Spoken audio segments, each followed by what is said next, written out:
Muito bem, estamos no ar. Esse é o terceiro bloco do assunto principal e, como de costume, respondo para vocês as perguntas que chegaram no e-mail assuntoprincipal@fotostv.com.br ou as coisas que chegaram ali através dos comentários no YouTube ou também comentários e perguntas que vieram a partir das nossas mídias sociais, Facebook, aqui embaixo tem vários deles. Tá?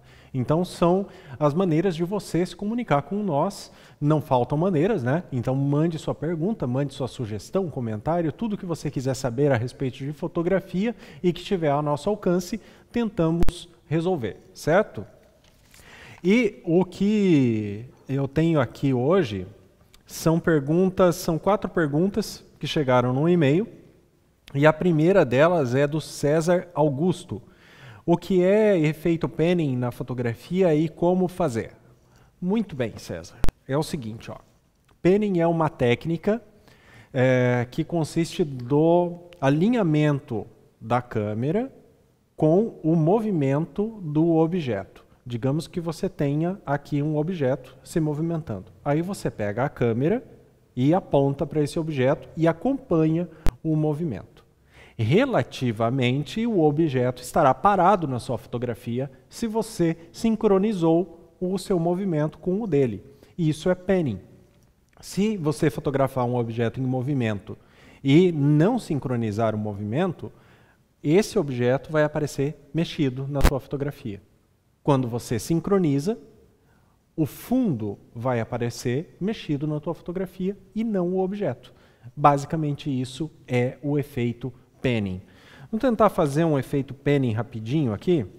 Deixa eu ver se eu consigo aqui. Vou tentar fazer aqui com o celular um efeito de panning bem rápido, tá? Então, cadê a câmera aérea?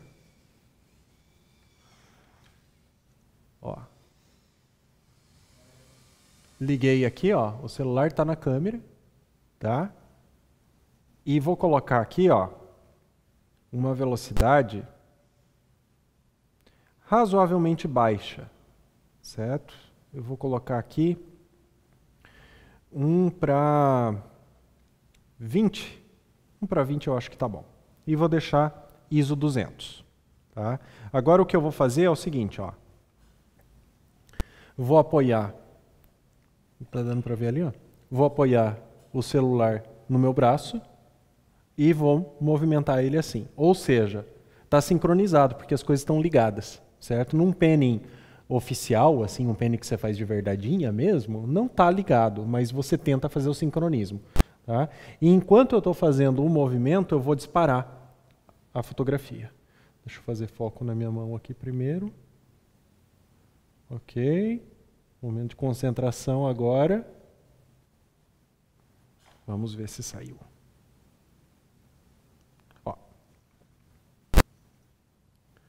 Tá lá, Viu? Como o fundo fica mexido? Agora, se eu não sincronizar...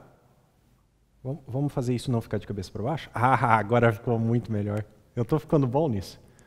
Olha lá. Tá? Agora eu não vou sincronizar o movimento com o movimento da mão. Tá? O que eu vou fazer é deixar o celular parado e vou movimentar o braço. Certo? E vou disparar quando o braço estiver passando. Vou tentar a mesma velocidade que eu tinha feito antes, tá?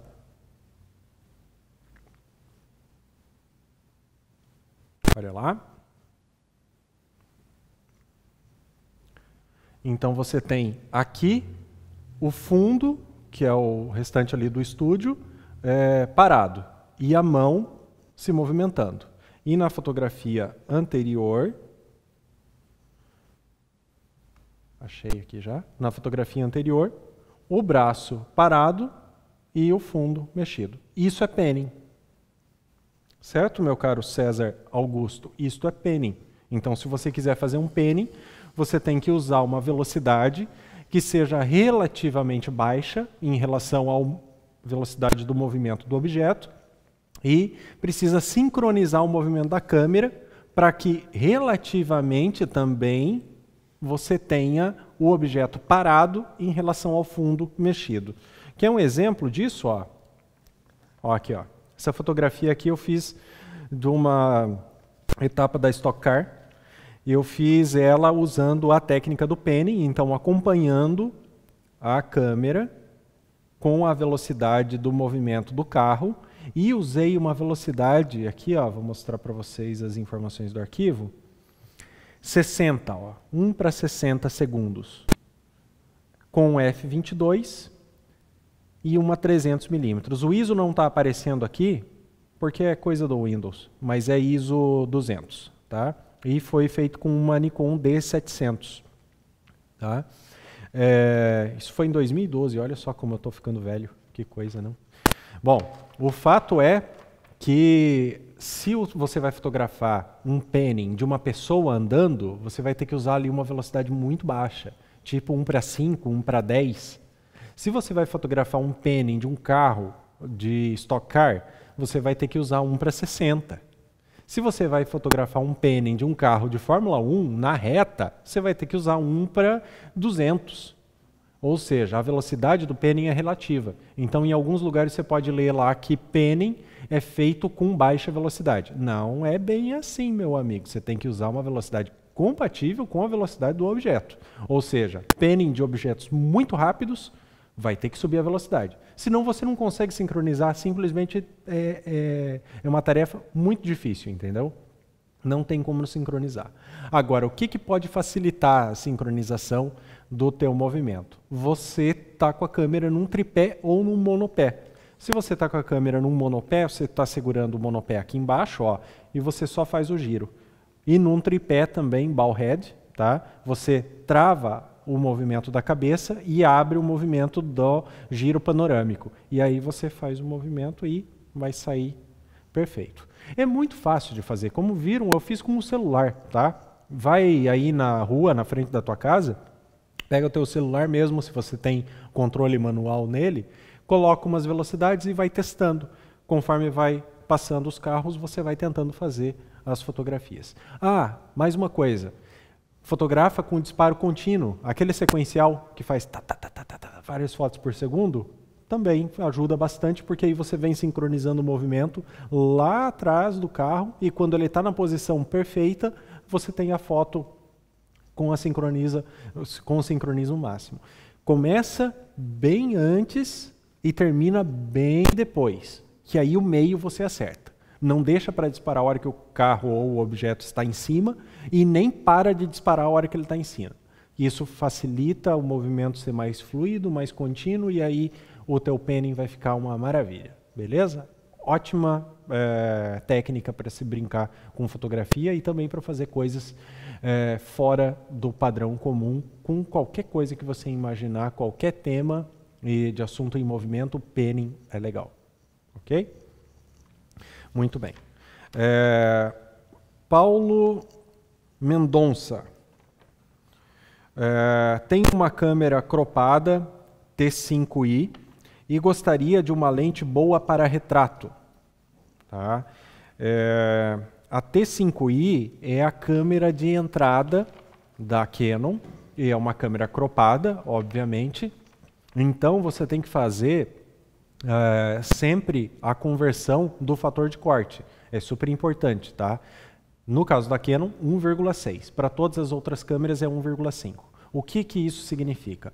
Uma lente para retrato, retrato mesmo, tá? Tipo meio corpo para mais fechado, é de normal para mais tele, certo? O que significam essas coisas normal, tele e tal? Bom, vou recomendar para quem está muito perdido nesse assunto o meu livro, Tríade da Câmera Fotográfica. Aqui dentro tem toda a explicação do que é uma lente normal, o que é uma lente tele, esses fatores de corte, todos os fatores de corte e tal.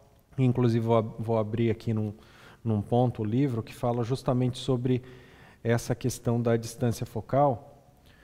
Abertura, profundidade de campo, tem bastante conteúdo aqui, tá? Principalmente bastante conteúdo sobre lente. E tem aqui as categorias das lentes segundo a distância focal. Olha lá. Aqui, ó. Tá? Então, por exemplo, aqui, ó, normal de 35 a 50 quando você está falando de full frame. certo? Então de 35 a 50. Para você fazer um retrato, é de normal para tele, ou seja, de 50 milímetros para cima. Aí, no teu caso, você tem que multiplicar isso por 1,6. Então, por exemplo, pegou lá uma 50 milímetros 1.8, que é justamente a que eu vou recomendar que você comece. Eu vou pegar aqui, ó, 50 vezes 1.6, vai dar 80 milímetros, certo? Então, 50 vezes 1.6 dá 80. 80 é uma distância focal bem razoável para você fazer fotografias de retrato. Então, eu te indico você começar, já que você tem uma câmera de entrada, comece com a 50 1.8 STM da Canon, certo? Que é a versão mais nova, ela é uma das lentes mais baratas que você tem disponível aí para Canon, tá? E vai fazer um ótimo trabalho para um início. Certo? Ela não é uma lente dedicada para retrato, mas ela é um bom quebra-galho para isso e você vai começar bem. Se você não gosta daquele efeito de desfoque do fundo, muito acentuado, o bokeh, aí você tem uma outra opção que é a 40 2.8, que tem uma fórmula diferente, ela é muito melhor do que a 50 1.8 em linhas gerais, mas como ela não tem uma abertura tão grande, ela não consegue fazer um bokeh tão cremoso, um bokeh tão assim, desfocado, certo? Então, são duas opções aí, tá? Se você vai fotografar retratos com o fundo bem desfocado, 50 1.8 é a melhor pedida para você começar com isso. E depois, se a tua ideia é fazer fotos das pessoas, mas não quer desfocar muito o fundo, aí a 40 2.8 é muito mais interessante do que a 50. Certo? Muito bem. Leonardo Correia. Rômulo, uma pergunta que é tendência, qual a mirrorless comprar, ou por qual a câmera trocar. Ele sabe que a top de linha do mercado é a Alpha 9, mas que é muito cara. Né? Daí ele está pensando em fazer fotografias sociais, casamento e coisas assim. E ele tem agora, ele viu que várias pessoas usam e ele utiliza uma câmera 6D, a Mark I, com uma 28 1.8, com uma 50 1.4 e com uma 85 1.8. Como substituir isso por mirrorless e ficar feliz? Muito bem, Leonardo. É o seguinte, ó, muitas pessoas que estão fazendo fotografia de casamento estão indo para a Fuji. Tá? O porquê disso? Porque as cores da Fuji são muito interessantes, razão número 1. Porque as lentes da Fuji são muito boas, razão número 2. E porque um conjunto Fuji não é tão caro quanto um conjunto Sony, certo? Então, Fuji é uma tendência para essa linha por essas 3 razões. Se você pegar, por exemplo, uma X-T2 da Fuji, aí qual lente que você vai substituir a 28 1.8? Tem uma 16 1.4, se eu não me engano. Tá? Gente, essas perguntas chegam para mim 5 segundos antes de eu entrar no ar, certo? Então, às vezes, vou errar aí uma coisinha ali. É 16 1.4, tenho quase certeza, tá? Mas se não for, tá perto. Tá? A 50 1.4, por qual que tu vai substituir? Pela 35 1.4 da Fuji. E a tua 85 1.8, você vai substituir pela 56 1.2 da Fuji. Certo? Isso faz um kit exatamente igual ao que você tem, só que com um fator de corte de 1,5 da Fuji e com a câmera, então, a X-T2, que é a câmera que é rica em controles manuais e controles dedicados. Eu, particularmente, acho que é uma grande troca, porque o Dynamic Range da Fuji é incrível, muito melhor do que a da Canon, então o teu tratamento de imagem vai ganhar muito em qualidade. As lentes da Fuji são muito boas, muito superiores a essas lentes aqui da Canon em particular, certo? Então você vai ganhar também em qualidade de imagem em relação às lentes, mas o que eu acho fundamental é que você vai ganhar em peso, porque um kit da Fuji é imensamente mais confortável de trabalhar durante um casamento, que é um evento longo, do que um kit SLR, um kit DSLR. Então, eu recomendaria isso. Agora, se você fosse para Sony, aí as lentes ficam um pouquinho mais caras. Não precisa fazer fator de preenchimento, porque aí a recomendação seria pegar uma Alpha 7 II, né, para ser a mais barata das full frames, e as lentes equivalentes do que você tem para Sony. Mas acho que a Fuji é um bom caminho. Ah, vou sentir muita dificuldade por passar de uma full frame para uma câmera cropada? Não vai sentir tanta dificuldade assim, não. Eu sei que de início pode ser que dê uma, né? Compra a Fuji primeiro, por exemplo, ou seja lá o que você vai comprar, compra ela primeiro para depois vender a outra. E aí passa um tempo de adaptação, tá? Porque são mundos completamente diferentes. Mas eu acho que vale super a pena. Ainda está com dúvidas sobre mirrorless e coisas assim? Tem um curso aqui na Fotos TV, um curso que eu dou, que é sobre fotografia mirrorless. Entra ali na plataforma fotostv.com.br e veja esse curso, tá? Um curso completo sobre isso. Você vai tirar todas as suas dúvidas se mirrorless vale a pena ou não vale a pena para o teu caso, ok? E a última pergunta que eu tenho hoje é da Silvia Ferraz. Rômulo, sou fotógrafa de casamento há 15 anos e sofro muito com dor nas costas devido à alça de pescoço da câmera. Pode me indicar uma opção que seja mais ergonômica para essa funcionalidade? Silvia, as câmeras são pesadas mesmo, Silvia. Isso é complicado, principalmente para fotografia de evento. É por isso que eu recomendo tanto as mirrorless para esse mundo, porque elas são muito mais leves. Então você vai fazer o mesmo que você está fazendo hoje em dia, mas vai ter uma câmera muito mais leve, não vai sentir nem dores nas costas, nem dor na mão. Você não falou de dores na mão, mas ficar segurando uma DSLR com uma lente pesada durante um evento como um casamento, uma coisa assim, acaba com a tua mão também, certo?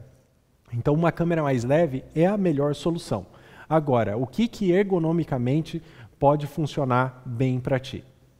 Acabou de morrer meu brinquedinho aqui, mas eu não ia mais usar ele mesmo, tá? Bom, o que tu pode fazer para melhorar isso enquanto você ainda está com essa câmera mais pesada? Bom, tem algumas alças que você carrega a câmera de lado. Por que isso é mais interessante do que a que você carrega aqui?